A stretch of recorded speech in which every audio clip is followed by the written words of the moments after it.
नमस्कार दोस्तों, एक बार फिर से आप सभी का स्वागत है आपके अपने YouTube channel maths by Gajendra Singh पर। दोस्तों, पिछली क्लास में आपने देखा कि मैट्रिक्स में कुछ मैट्रिक्स के स्पेशल भाग थे जिनके नाम अपन ने देखे थे क्या होते हैं। जो वर्ग मैट्रिक्स के बारे में पढ़ा था, अदिश मैट्रिक्स के बारे में पढ़ा है अपन ने, एकक मैट्रिक्स के बारे में भी पढ़ा था, इकाई मैट्रिक्स के बारे में भी पढ़ा था। एकक मैट्रिक्स और इकाई मैट्रिक्स का ध्यान रखा। एकक मैट्रिक्स में तो सिर्फ एक अवयव होता है और इकाई मैट्रिक्स में विकर्ण के जो अवयव होते हैं वो एक होते हैं। तो इकाई मैट्रिक्स की कोटि की बात करें तो कोटि कितनी भी हो सकती है, 2x2, 3x3, 4x4 कुछ भी हो सकती है, लेकिन एकक मैट्रिक्स की कोटि हमेशा 1 गुणा 1 की होगी। तो वो अंतर तो अपने को ध्यान में रखने ही रखने। इसके साथ साथ आगे कुछ और मैट्रिक्स है उनके बारे में देखेंगे। देखो, कुछ जो मैट्रिक्स थी अपन ने कल बात की एकक मैट्रिक्स।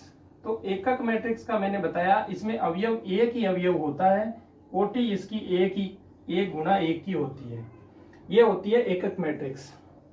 वर्ग मैट्रिक्स की अपन ने बात की थी। तो वर्ग मैट्रिक्स में क्या होता है कि उसकी कोटि में है वो क्या होगा, n गुणा n होगा, मतलब पंक्ति और स्तंभ क्या होंगे, समान होंगे। इसके साथ साथ वर्ग मैट्रिक्स है उसमें पंक्ति और स्तंभ समान होंगे, तो वह क्या होगी, वर्ग मैट्रिक्स होगी। अब वर्ग मैट्रिक्स के बाद आती है विकर्ण मैट्रिक्स। जो विकर्ण मैट्रिक्स होगी ना उसमें क्या होगा, सिर्फ विकर्ण के अवयव तो है वो कुछ होंगे, जैसे विकर्ण के अवयव A, B, C होंगे, लेकिन बाकी सभी अवयव क्या होंगे, 0 0 0 होंगे। नाम से पता चल रहा है। देखो, पहली बात तो ये कि विकर्ण मैट्रिक्स है मतलब सिर्फ और सिर्फ विकर्ण के अवयव होंगे, बाकी सभी अवयव 0 होंगे।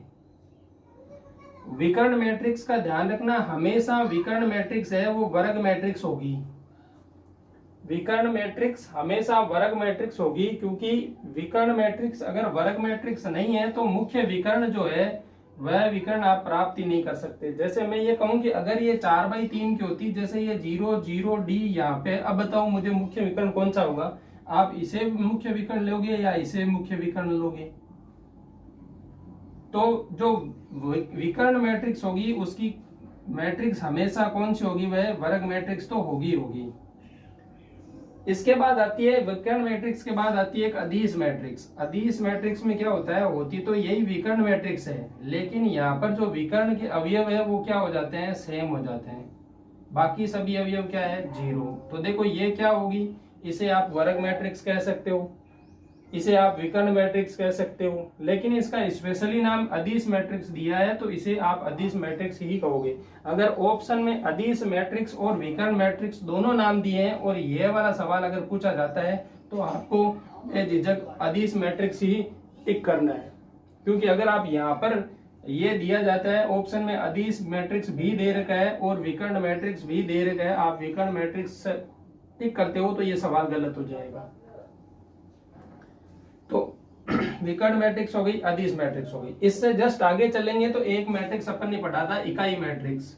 अब इकाई मैट्रिक्स में क्या होता है कि ये भी विकर्ण मैट्रिक्स होती है, ये भी अदिश मैट्रिक्स होती है, लेकिन इसमें अवयव फिक्स हो गए। अब अवयव क्या हो गए, इसके 0 0 0 हो गए। अब ये तीनों अवयव क्या है, इसके तीनों अवयव 0 0 0 के साथ विकर्ण में 1 1 1 फिक्स हो गया। देखो, अवयव इसके भी समान है, विकर्ण के अवयव समान है, मतलब ये अदिश मैट्रिक्स है, क्योंकि अदिश मैट्रिक्स यही कहती है कि सिर्फ विकर्ण के अवयव है वो समान होने चाहिए। अब 1 1 1 हो चाहे 2 2 2, तो यहाँ पर 1 1 1 आ रहा है, मतलब ये इकाई मैट्रिक्स है जो अदिश मैट्रिक्स होगी। अदिश मैट्रिक्स कहती है कि विकर्ण के अवयव समान होने चाहिए, तो यहाँ पर ये बन जाएगा।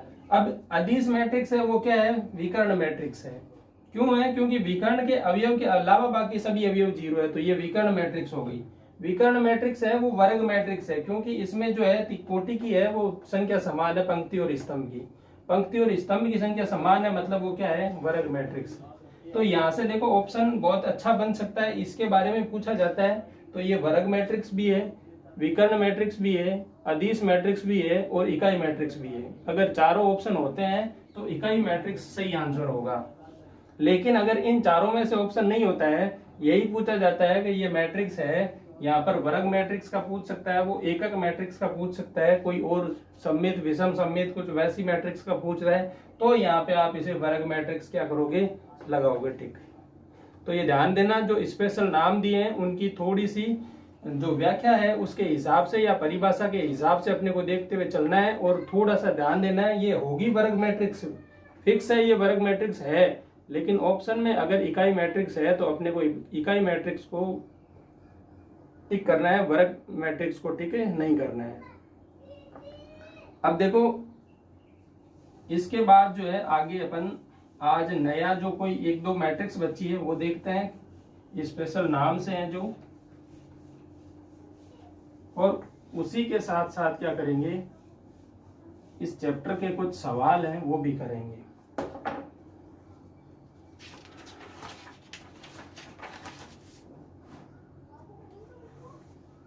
जीरो मैट्रिक्स अपन ने पढ़ लिया था कि उसमें जो है अवयव सारे जीरो होंगे। त्रिभुजाकार मैट्रिक्स के बारे में आपने पढ़ लिया। ऊपरी त्रिभुजाकार में क्या होता है, मुख्य विकर्ण के ऊपर के अवयव हैं वो नॉन जीरो होते हैं और विकर्ण के नीचे के अवयव है वो जीरो होते हैं, तो वह हो जाती है ऊपरी मैट्रिक्स। और निचली मैट्रिक्स में नीचे के अवयव नॉन जीरो है और ऊपर वाले अवयव जीरो होते हैं। इसके बाद परिवर्त मैट्रिक्स भी अपन ने देख लिया था कि मैट्रिक्स के स्तंभों को क्या करना, पंक्ति में, और पंक्ति को करना स्तंभ में, और उनके कुछ जो परिणाम थे वह भी अपन ने देखे। ए और बी को जोड़ के अगर ट्रेस लेते हैं, परिवर्त लेते हैं ट्रांसपोज, तो वह क्या होता है, ए के ट्रांसपोज और बी के ट्रांसपोज के बराबर होता है। ठीक इसी प्रकार से ए माइनस बी का अगर होल ट्रांसपोज अपन लेते हैं तो वो आता है ए का ट्रांसपोज माइनस बी का ट्रांसपोज। इसी प्रकार अगर गुणा में हो ए बी का ट्रांसपोज तो पहले बी का ट्रांसपोज होता है फिर ए का ट्रांसपोज होता है। और अगर एक n क्रम तक गुणा में और उनका ट्रांसपोज होता है तो अपन हमेशा पीछे से चलते हैं। जैसे ए बी का ट्रांसपोज है तो अपन बी का ट्रांसपोज ए का ट्रांसपोज चलते हैं। इसी प्रकार से अगर ए बी सी का ट्रांसपोज होगा तो पहले सी का ट्रांसपोज लिखेंगे, फिर ए का बी का लिखेंगे, फिर ए का लिखेंगे। इसी प्रकार अगर n क्रम तक अगर गुणा में है उसके बाद उनका ट्रांसपोज लिया है तो अपन पहले पीछे वाले सबसे लास्ट nवें पद, nवीं जो मैट्रिक्स है उसका ट्रांसपोज लेंगे, फिर n-1वीं मैट्रिक्स का ट्रांसपोज लेंगे। इसी तरह चलते हुए घटते क्रम में आते हुए A1 तक की ट्रांसपोज लेंगे और उनका क्या करेंगे, गुणा करेंगे। ये आपको पता ही है कि उल्टे का उल्टा सीधा होता है, तो A के ट्रांसपोज का ट्रांसपोज हमेशा क्या होता है, A ही होता है। अब देखो सममित मैट्रिक्स के बारे में। सममित मैट्रिक्स जो होती है, सममित मैट्रिक्स,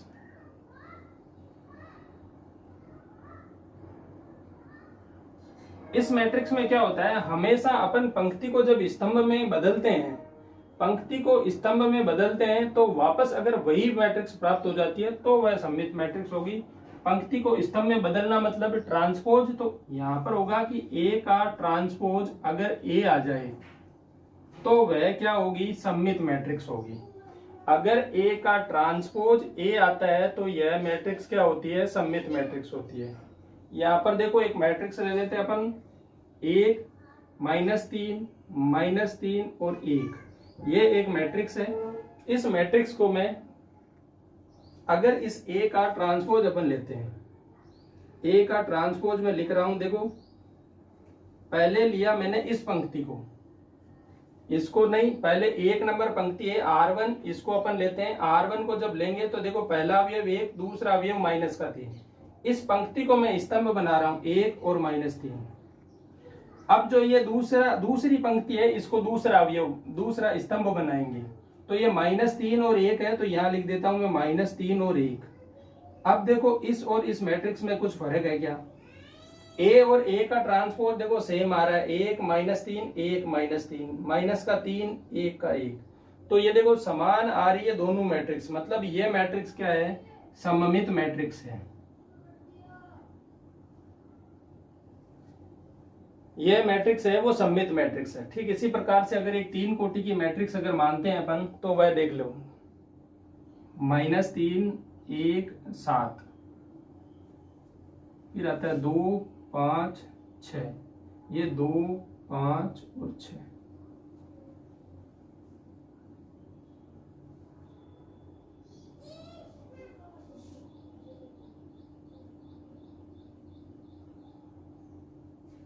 ये मैट्रिक्स देखो, ये मैट्रिक्स है। अब इसको देखो पंक्ति को स्तंभ में कन्वर्ट करते हैं, ये तो है अपनी ये मैट्रिक्स, इसका लिखते हैं ट्रांसपोज। ए का अगर ट्रांसपोज में लिखूं तो क्या होगा, पहली पंक्ति को पहला स्तंभ बनाएंगे, पहली पंक्ति ये है, इसको स्तंभ में लिख देंगे, -3 2 5।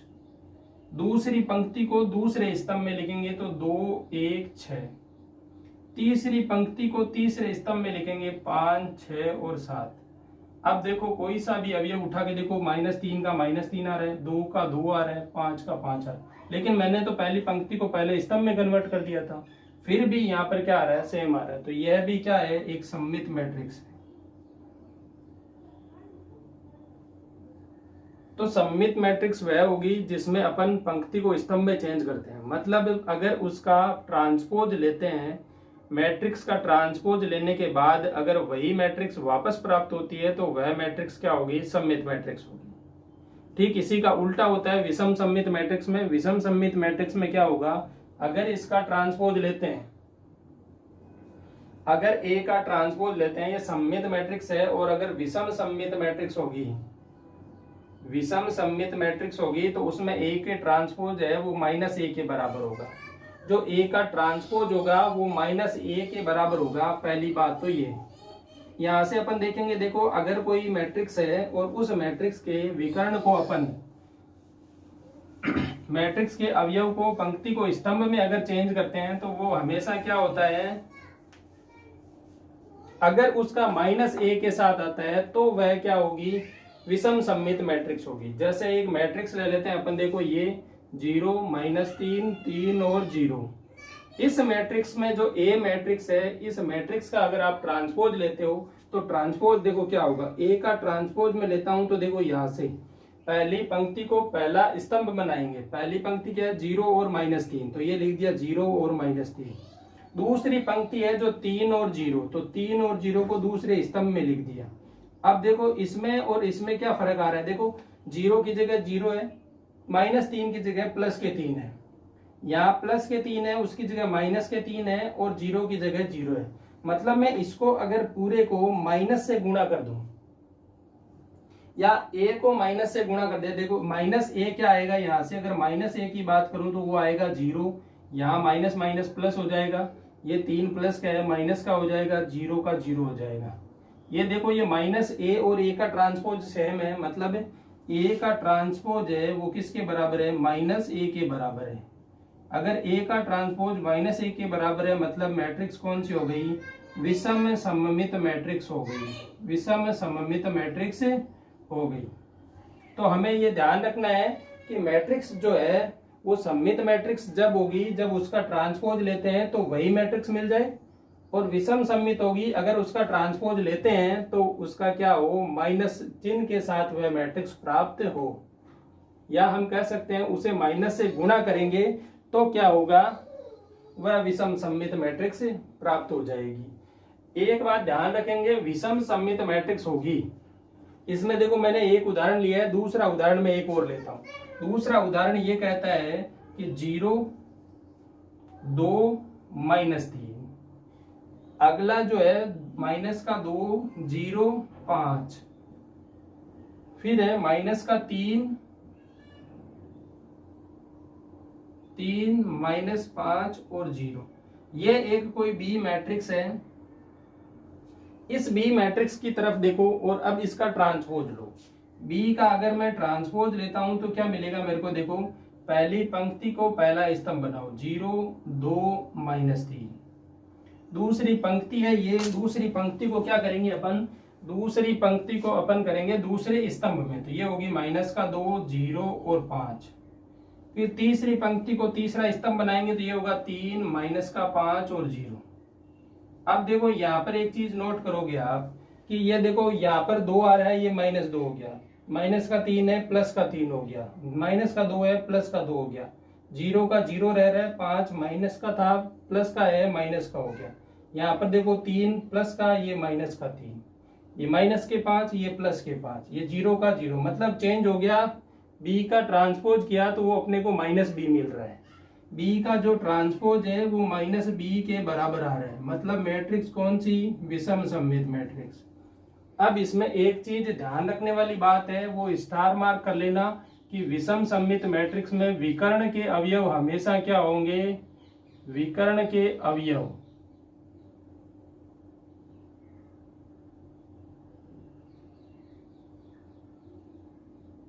हमेशा शून्य होंगे।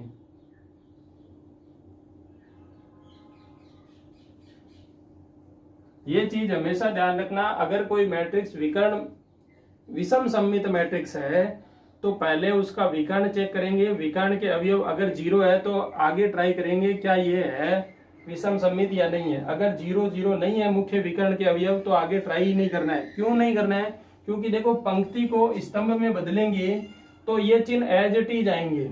और अगर ये विकर्ण के अवयव इनमें अगर मान लो यहाँ पर 1 होता, ये 1 होता तो इसके चिन्ह को चेंज करने के लिए दूसरा अवयव क्या, इसका अवयव विपरीत यहाँ पर मिल जाएगा आपको। लेकिन इसको तो सेम जगह पे ही वापस आना है और सेम जगह पर वापस आने के लिए यहाँ पर एक -1 चाहिए विषम सममित बनाने के लिए। तो वह -1 तो होगा नहीं क्योंकि ये 1 का तो 1 ही रहेगा, 1 का 1 ही रहेगा तो ये माइनस चिन्ह नहीं मिलेगा। नहीं मिलने से विषम सममित नहीं होगी। इसलिए विषम सममित मैट्रिक्स में हमेशा विकर्ण के जो अवयव है वो 0 होते हैं। सममित मैट्रिक्स में ऐसी कोई बात नहीं है कि विकर्ण के अवयव क्या होंगे, लेकिन विषम सममित मैट्रिक्स में फिक्स है कि वहां पर क्या होंगे विकर्ण के अवयव। विकर्ण भी कौन सा, मुख्य विकर्ण के अवयव है वो 0 होंगे। ऐसा नहीं है आप इस विकर्ण की बात करो, ये नहीं होगा। इस विकर्ण के अवयव है वो 0 होंगे, ये ध्यान रखना है। मुख्य विकर्ण होता है जो पहले वाला विकर्ण लेते हैं अपन, यही मुख्य विकर्ण होता है मैट्रिक्स में। अब देखो मैट्रिक्स की जोड़ बाकी गुणा भाग के बारे में भी होती है। तो मैट्रिक्स का जोड़ और बाकी तो सेम इसी प्रकार से होता है दोनों को, लेकिन गुणा करने के लिए कुछ क्या होंगी, शर्तें होगी।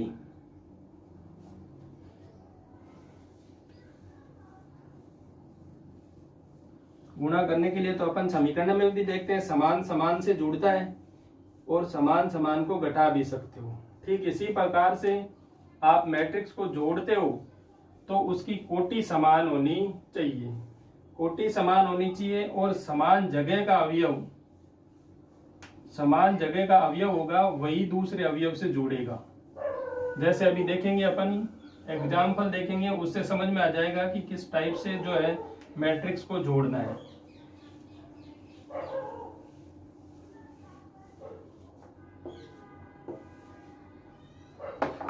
मैट्रिक्स का योग और व्यकलन, या कह सकते हो जोड़ना या घटाना, जोड़ना या घटाना, एडिशन या सब्ट्रैक्शन। अब ये तभी संभव होगा जब मैट्रिक्स की कोटि समान होगी। एक बात याद रखेंगे, योग या व्यकलन जो है वो तभी संभव होगा, तभी संभव है जब क्या होगी, जब मैट्रिक्स की जो कोटि है, मैट्रिक्स की कोटि वो क्या होगी, समान होगी। पहली और आखिरी शर्त यही है कि मैट्रिक्स की कोटि है वो समान होनी चाहिए। जैसे अगर कोई मैट्रिक्स 3 गुणा 3 क्रम की है और आपसे कहा जाए कि उस मैट्रिक्स को जोड़ना है 4 गुणा 4 क्रम की मैट्रिक्स से, तो यह संभव नहीं होगा। ये 3 गुणा 3 की मैट्रिक्स है वो हमेशा 3 गुणा 3 के मैट्रिक्स से ही जुड़ेगी, ना तो ये 3 गुणा 1 से जुड़ेगी, ना ये 3 गुणा 2 से जुड़ेगी, ना 2 गुणा 3 से जुड़ेगी और ना ही 1 गुणा 3 से जुड़ेगी।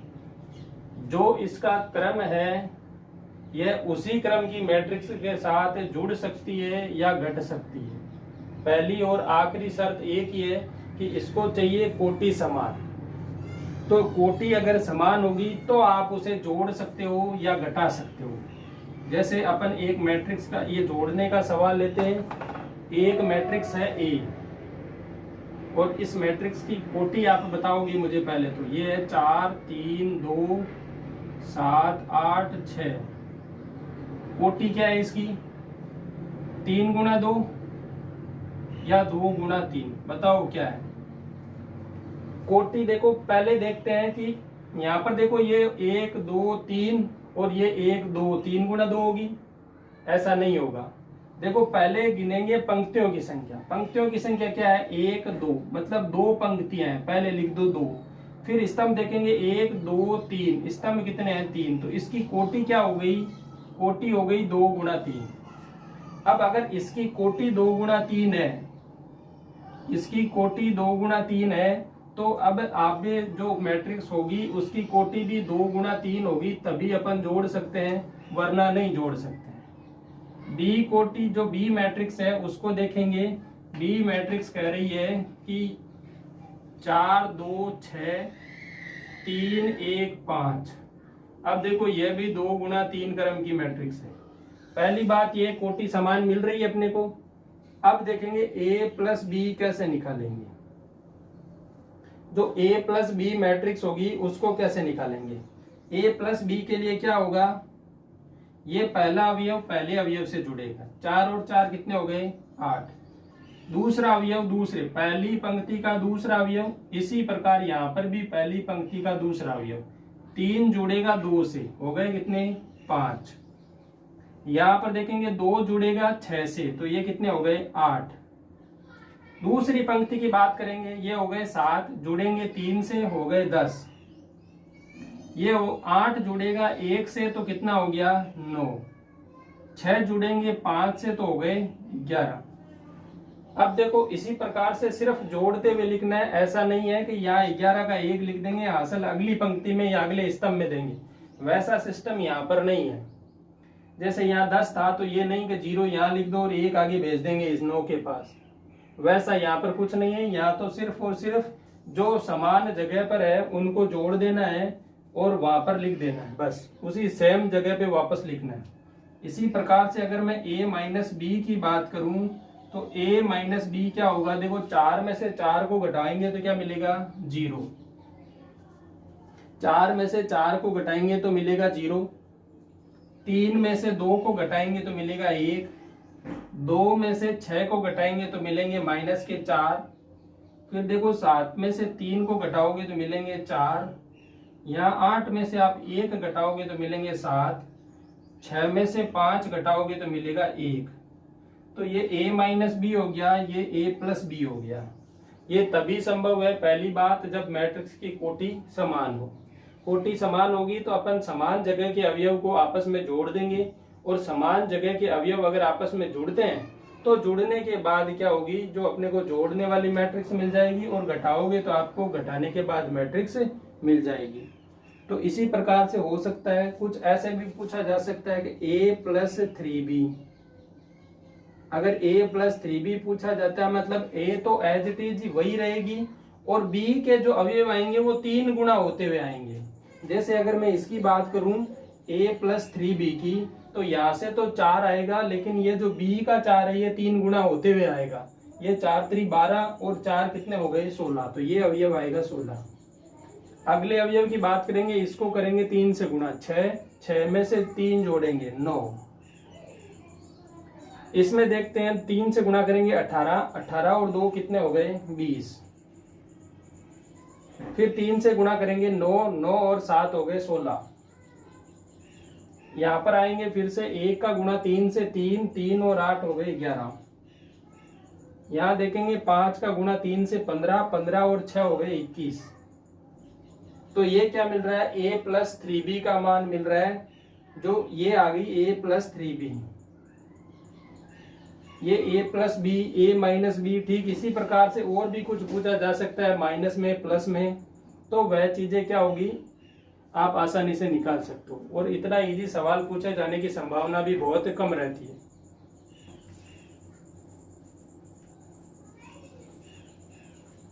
अब देखेंगे आगे कि इनका जो मैट्रिक्स का गुणा है वो कैसे करें, वो ज्यादा जरूरी है। गुणा के सवाल हमेशा बनता है और बनता हुआ आया भी है, उस टाइप का सवाल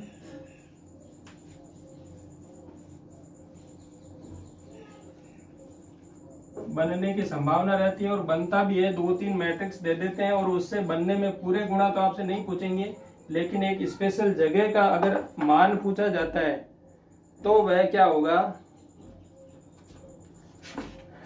निकालने में आसानी होगी। देखो एक मैट्रिक्स लेते हैं।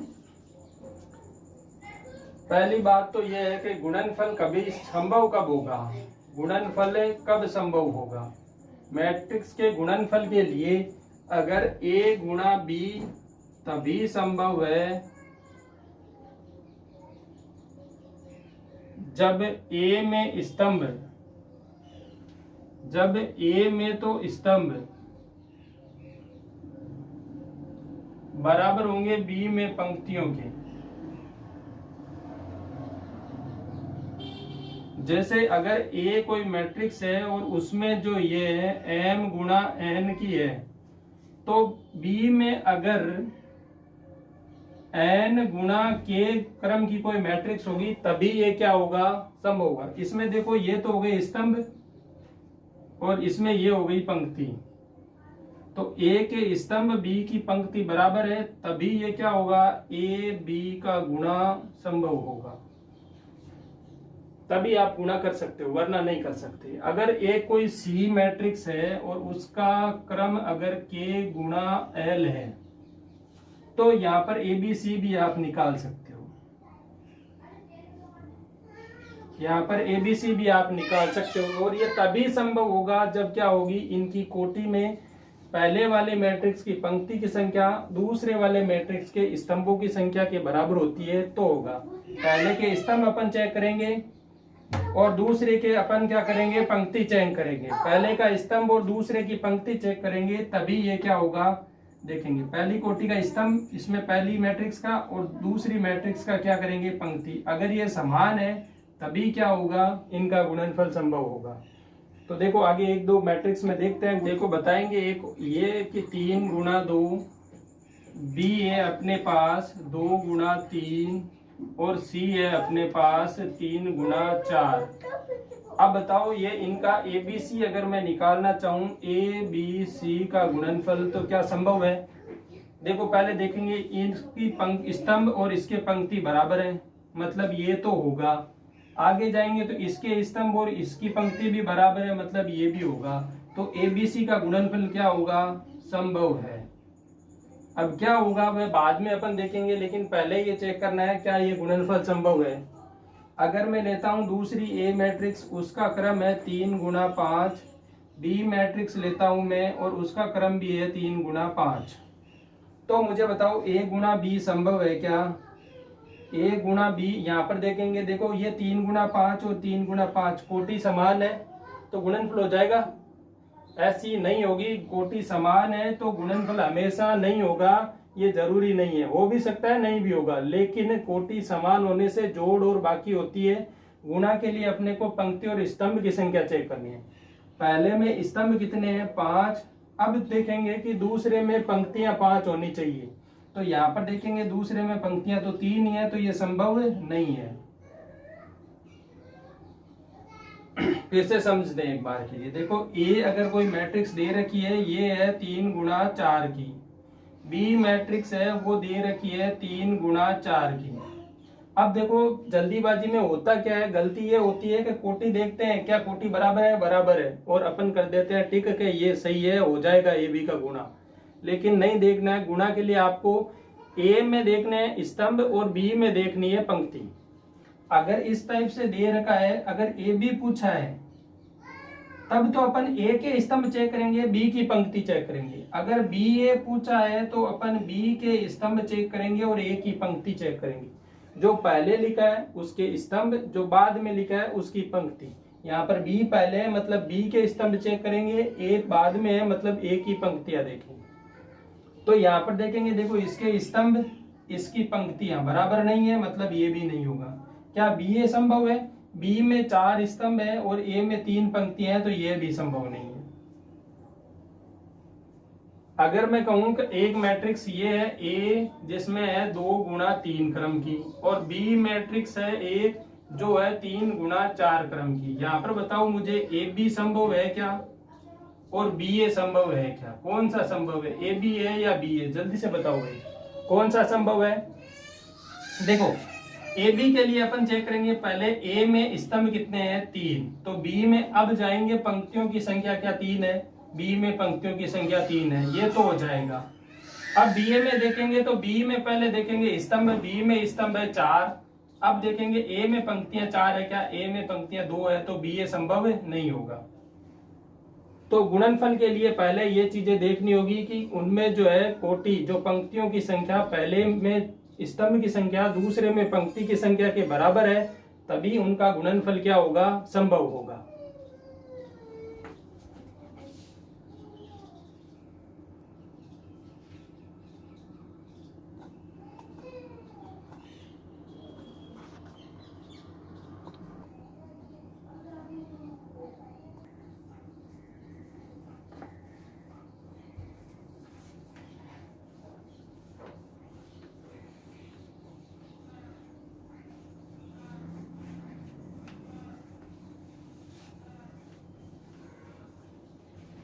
अब देखो गुणनफल से संबंधित कुछ थ्योरम्स बनती है वो देखेंगे। देखो पहली बात तो हमेशा ध्यान रखना, A B not equal to होता है बी ए।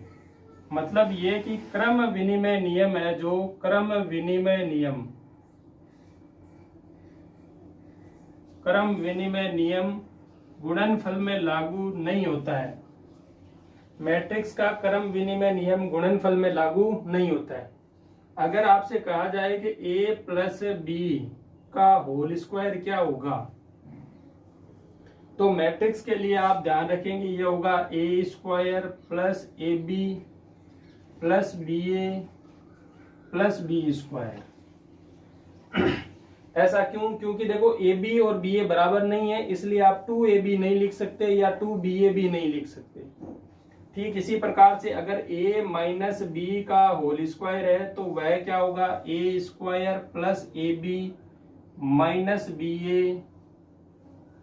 ए बी और बी ए में यहां पर भी माइनस आएगा, minus A B minus B A plus B square. ये होगा a माइनस बी का होल स्क्वायर। यहां अगर होता है a प्लस बी और a माइनस बी, तो a का गुणा a से करेंगे तो होगा a स्क्वायर, a का गुणा b से करेंगे तो माइनस का ए बी, या b का गुणा a से करेंगे तो प्लस का बी ए, और यहाँ पर b का गुणा माइनस b से करेंगे तो माइनस का b स्क्वायर। ये होगा जब a प्लस बी और a माइनस बी होगा। तब अपन जो नॉर्मली अपनी जो a प्लस बी और a माइनस बी को अपन लिखते हैं a square minus B square, लेकिन यहाँ पर ए बी और बी ए बराबर नहीं होगा, इसलिए इनको अलग अलग से सोल्व करना होगा। अगर ये होता है a माइनस बी और a प्लस बी,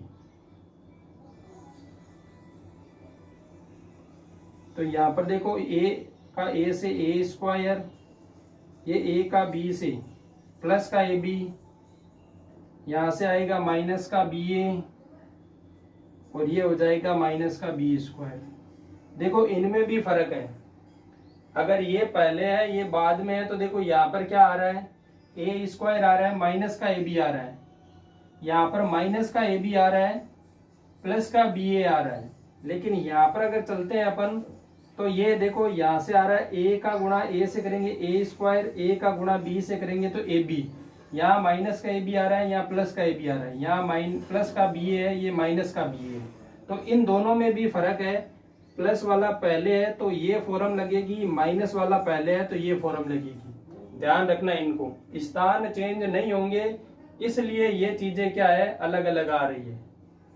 तो क्रम विनिमय का पालन यहाँ पर नहीं होता है गुणनफल में। सातचर्य जो नियम होता है, सातचर्य नियम है वो यहाँ पर होता है। अगर a का गुणा b से करूं और उसके बाद में c से इनका गुणा करता हूं तो वह हमेशा बराबर होगा a का गुणा b और c के गुणा को करेंगे। तो देखो पहले मैंने ab का गुणा किया है, फिर मैं c से गुणा कर रहा हूं, वो हमेशा बराबर होगा। पहले मैंने bc से गुणा किया है और उसके बाद मैंने उनको a से गुणा किया है, तो यह चीज हमेशा क्या होगी, बराबर होगी।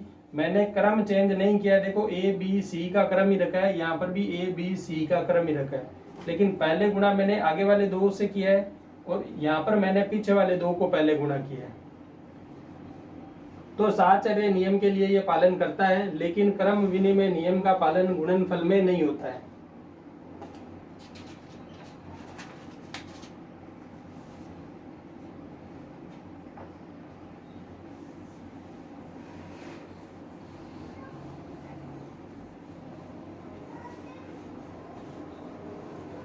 अब अब देखो गुणनफल से जो संबंधित सवाल है वो अगर नेक्स्ट क्लास में देखेंगे। तब तक के लिए इनको एक बार के लिए आप वापस रिवीजन कर लीजिएगा। रिवीजन करोगे तो उसके बाद पता चलेगा। और गुणनफल में जो है अपन पंक्ति को स्तंभ में किस टाइप से गुणा करते हैं उसकी चर्चा पूरी डिटेल से अपन एक अलग क्लास में करेंगे, जिससे पूरी समझ में आ जाएगी। धन्यवाद।